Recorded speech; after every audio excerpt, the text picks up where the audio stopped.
Welcome back, everybody. My name is Chloe. I know it has been a really long time since I've done a presidential highlights video or any video. I've been kind of busy, so there was quite a bit that happened during this president's time, so I'm just going to jump into it. So today we are talking about the 31st president, which was Herbert Hoover.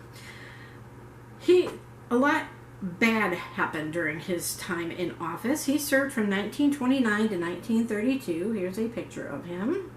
Looks kind of grumpy, doesn't he? And you'll find out why. His vice president was Charles Curtis. So March 4th, 1929, Herbert Hoover was inaugurated. March 5th, Stimson appointed Secretary of State. That would be Henry L. Stimson. So remember his name, because his name comes up a lot. March 28th, the Secretary of the State Department intervenes for Standard Oil, which I believe later became Amoco and is now considered BP. They begin an effort to help Standard Oil of California, otherwise known as SoCal, attain the rights in Bahrain from the Gulf Oil Company. In the 1880s, Sheikhdom was a British protectorate, and they were required to sell oil to British companies.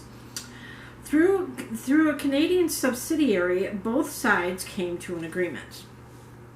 April 15th, police raid a New York birth control center.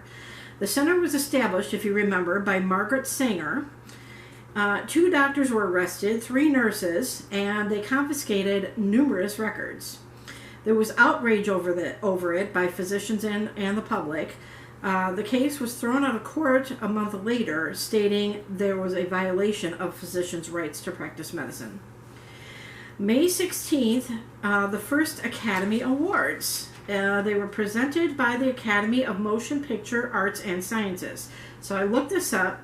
The best actor was Emil Jennings for a movie called The Last Command. Best Actress was Janet Gaynor for a movie called Sunrise, A Song of Two Humans, and the Best Picture was called Wings. I just looked those 3 up. Too many categories. May 27th, the pocket veto. The U.S. Supreme Court upholds the veto for the purpose of blocking legislation. It didn't give any more information than that. June 15th, Agriculture Marketing Act. It revitalizes increasingly poor market for farm products.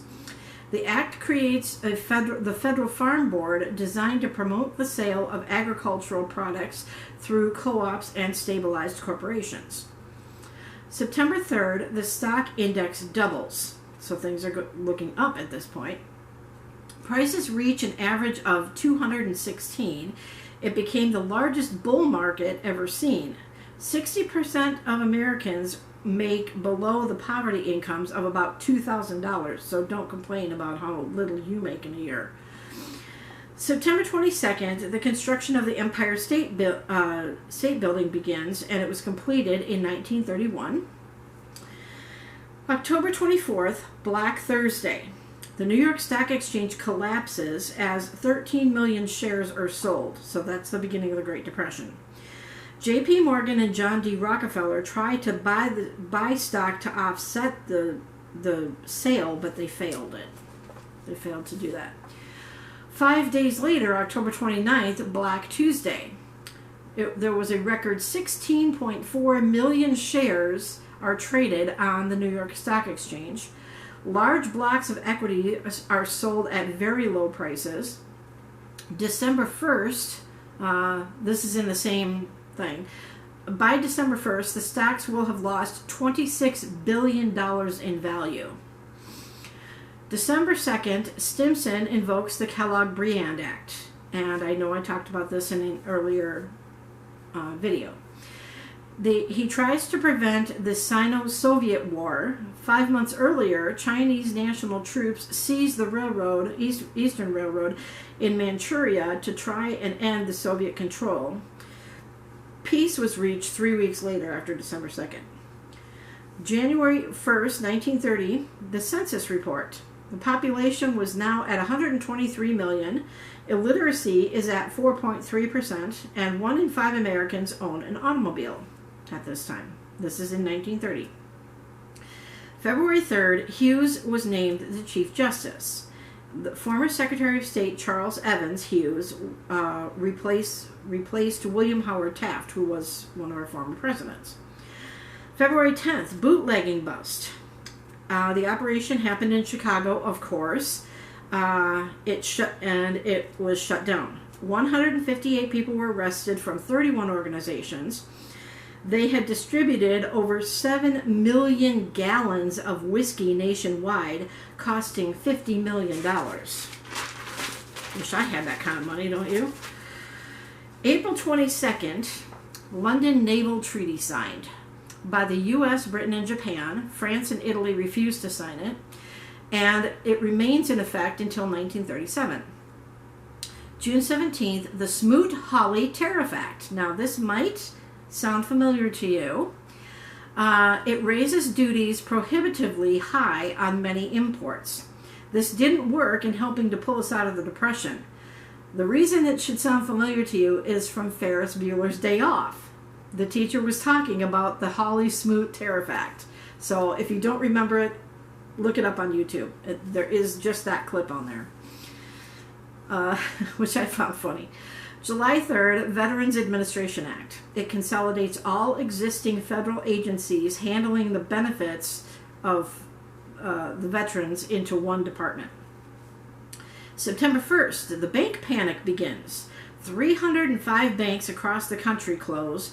500 more follow suit in October. September 17th, construction of the Hoover Dam begins, located in Las Vegas. Now remember, this is all 1930. And it was completed in 1936. November 14th, Yugo Hamaguchi was assassinated. He was the Japanese premier, I don't know if you pronounce it premier, it's spelled that way, by a military fanatic. 18 months later, his replacement, Kai Inukai, was also assassinated, and the military takes over the government. November 27th, Kellogg awarded the Nobel Peace Prize for drafting the 1928 Kellogg Brand Peace Pact, and he is not associated with the Kellogg Company. December 2nd, funding public works. Congress approves $160 million in jobs for 4.5 million that were unemployed. December 11th, Bank of U.S. closes. It was located in New York City, 60 branches and 400,000 depositors. It was the largest closure of more than 1,300 banks nationwide. January 7th, 1931, the Emergency Committee report. The number of unemployed is now around 5 million. That's a lot of people unemployed. February 27th, bonus loan passed. Hoover vetoed it, but Congress passed the bonus loan. I'm not sure if you can hear my bird clock. It allowed the vets to get cash loans up to 50% of their bonus certificates issued in 1924. Same day, the Star Spangled Banner becomes the national anthem, and it was written by Francis Scott Key. March 25th, the Scottsboro Boys were arrested. There's a lot of this in here, too. 9 black youths were arrested in Alabama. They were charged with raping white women. Initially, they were found guilty, but the Supreme Court overturned the conviction in 1935. June 20th, debt moratorium. Trying to ease the Depression, Hoover puts forth a 1-year moratorium on American debts in return for Europe following suit. It does little to alleviate the Depression. September 18th, the Mukden Incident. Japanese military staged an incident in the Manchurian town of Mukden, creates the pretext for the actual invasion, and it was a violation of the Kellogg Brand Act. September 21st, Britain dumps gold. I'm hearing a noise. They go off the gold standard. America fears they will follow suit, so they pull their money from the banks and hoard gold. And in the next month, 827 more banks close. October 17th, Al Capone was convicted for tax evasion. He was sentenced to 11 years in prison, part of that in Alcatraz, and a $50,000 fine. He made more than $105 million in 1927 alone, and he was released in 1937, and he died of syphilis in Florida. And the only reason he died is because he was afraid of needles, so he refused to get the vaccine or the whatever it was. It wouldn't have saved his life, but it would have been a help to him. So, big scary guy, he's afraid of needles, really?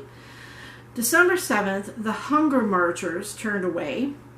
Hundreds marched on the Capitol, but are turned away. They were petitioning for more jobs. Too bad that didn't happen January 6th. December 7th, Spain abolishes monarchy. After more than a decade of military dictatorship, King Alfonso XIII used the military to stay in power, but was forced to flee that April. January 7th, 1932, the Stimson Doctrine, like I said, delivered. He delivers a note to Japan condemning actions in Manchuria. Remember, he's the Secretary of State. America refuses to recognize the territory. January 22nd, Reconstruction Finance Corporation was established. The agency was designed to lend money to banks, insurance companies, and other institutions. $2 billion was at its disposal. March 1st, the Lindbergh baby was kidnapped. 20-month-old son kidnapped. Lindbergh paid $50,000 for the return, but the boy was unfortunately found dead on May 12th. The kidnapping became a federal crime punishable by death. It's a shame it isn't still that way. May 20th, Amelia Earhart completes her flight. She was the first woman to fly solo across the Atlantic. At the museum, I know. May 29th, the veterans arrive in Washington. The first of 20,000 veterans set up camp. They try to pressure Congress to give them their full value of the benefits that were set to mature not until 1944. They failed, and they were forced out by the Army in July. Now keep that in mind, because a couple more down it talks about that. July 2nd, Democrats nominated Franklin D. Roosevelt, and he announces his New Deal plan. July 28th, Hoover orders the bonus army, or the veterans, to be dispersed from Washington, D.C. So that's where those two things connect. November 8th, Franklin D. Roosevelt was elected. Receives 472 electoral votes, which is 22.8 million of the popular votes. Hoover gets 59 electoral votes, which is only 15.8 million. People were largely blaming Hoover for the Depression, and by the end of the year, 13 million people were unemployed. Wages were at 60% less than in 1929, and business losses were up to $6 billion. So, the next series of videos is going to be our 32nd president, Franklin D. Roosevelt, who was the fifth cousin of Teddy Roosevelt.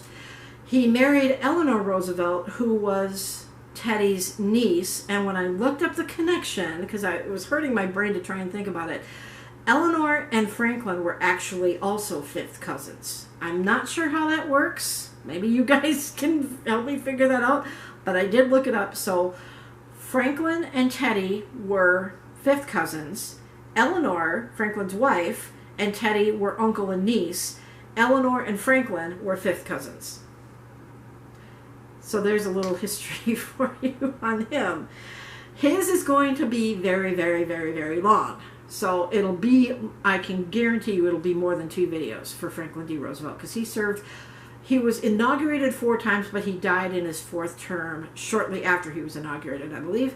And he served 12 years as president. And he was the one that was in during the entire time of World War II, because he served from 33 to 45. So, be ready for that. I don't know when I'm going to do that. It's supposed to rain the next few days, so I'm not sure if I'm going to do like every 2 years, or see how much he does in one term and then make one term one video, the second term another video, a third term, maybe the third and fourth term as a third video. I'm not sure how I'm going to do it yet, so just be patient with me. So I hope you're enjoying this. I hope you learned a lot about Herbert Hoover, who was obviously not the greatest president during the greatest time anyway.